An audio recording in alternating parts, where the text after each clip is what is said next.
May paalala po si Pangulo Ferdinand R. Marcos Jr. sa ating mga kababayan para maprotektahan ang ating puso.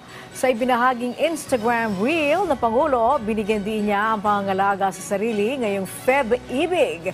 Marapat lamang anyang pagtuunan ng pansin ang kalusugan ng buong katawan at ng ating mga puso.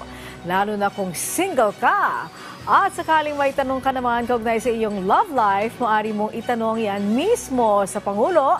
Malay mo, ikaw ang mabibigyan ng love advice ng Presidente sa kanyang susunod na vlog. Bagong Pilipino ay mas maalaga sa kanyang kalusugan. Kaya't ngayong buwan ng mga puso, ipagdiwang natin ang pagmamahal sa ating mga sarili. Alagaan natin ang ating mga puso dahil wala nang ibang mag-aalaga dyan kung hindi ikaw lang, lalo na kung single ka.